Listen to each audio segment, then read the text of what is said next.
দেড় বছরের ছেলেকে রেখে রহস্যজনকভাবে নিখোঁজ এক গৃহবধূ। নিখোঁজ গৃহবধূর নাম সুইটি নাথ, স্বামী অসিত দাস। বাড়ি উত্তর ত্রিপুরা জেলার কদমতলা থানাধীন পূর্ব ইছাই লালছড়া গ্রাম পঞ্চায়েত এলাকায়।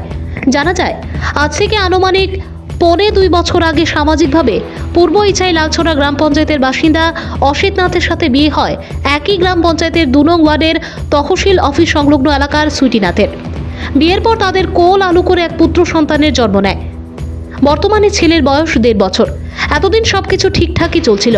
সম্প্রতি বাবার বাড়ি কেউ একজন অসুস্থ থাকায় 1 মাস যাবৎ স্বামী সন্তানকে নিয়ে বাপের বাড়িতে বসবাস করছিল সুইটি। কিন্তু মঙ্গলবার সকাল 10:15 নাগাদ তার 1.5 বছরের ছেলেকে বাবার বাড়িতে রেখে লালছড়া পোস্ট অফিসে দরকারি কাজে বেরিয়ে গেলে আর ঘরে ফিরে আসেনি।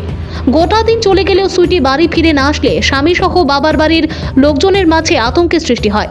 পরে অনেক খোঁজাখুঁজি করেও কোথাও তাকে পাওয়া যায়নি। এদিকে মা বলে অবিরাম কেঁদে যাচ্ছে ছোট্ট ছেলেটি।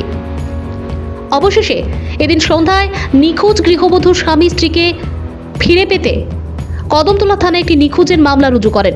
গৃহবধূর স্বামী জানান, আজ 3 দিন হয়ে গেল কদমতলা থানার পুলিশ কোনো সুরাহা বের করতে পারেনি। এদিকে স্বামী সহ বাবার বাড়ির লোকজনরা আকুল আবেদন করে বলেন, যদি কোনো সহৃদয়বান ব্যক্তি নিখোঁজ গৃহবধূর সন্ধান পান তাহলে তাকে যেন বাড়িতে পাঠানোর ব্যবস্থা করে। ভানুচন্দ্রের report, Assam prime network.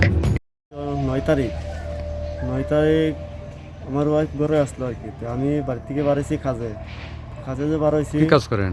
Jewellery কাজ। কোন জায়গায় দোকান? লালচড়া। তারপর আর তাই বাইরে তার একটা কাগজ আনাত পাঠাইছে। তো কাগজটা আনাত গেছে, তাই ঠাম্মারে কইয়া গেছে সবজি উবজি খারেন, আমি আইয়া সেরিয়ে রান্না করবো। তো কইয়া গেছে কাগজটা আনাত গেছে যে, তো যাওয়ার পরে তাই আর আইছে না। তো আজকে প্রায় 3 দিন হয়ে যায়, মানে কোনো পাত্তা পাওয়া গেছে না। 3 দিন ধরিয়া নিখোঁজ। থানাতে কমপ্লেন দিছি। কোন থানাতে? কদমতলা থানাতে। তারপর কমপ্লেন দেওয়ার পরে তারা তো এন্টুয়েন্টি রাখছে। রাখার পরে তারা কইছে তারা কাজ করে। তো পরে আজকে 3 দিন হয়ে গেছে, কোনো খবর টবর পাওয়া গেছে না। আপনি কি চাইছেন? আমি চাইতেছি ওখানে মানে তাড়াতাড়ি মানে এটা যেমনি ব্যবস্থা করা যায় আনিয়ে দেওয়ার লিগে। আমি চাইতেছি যে রাজ্য সরকারের কাছে চাই আর যে এটা যেভাবে আনা যায় আনিয়ে দিত। আপনার নামটা কি? আমার নাম অসিত দেবনাথ। অসিত বাসা কোন জায়গায়? বাসাই চাই লালছড়া।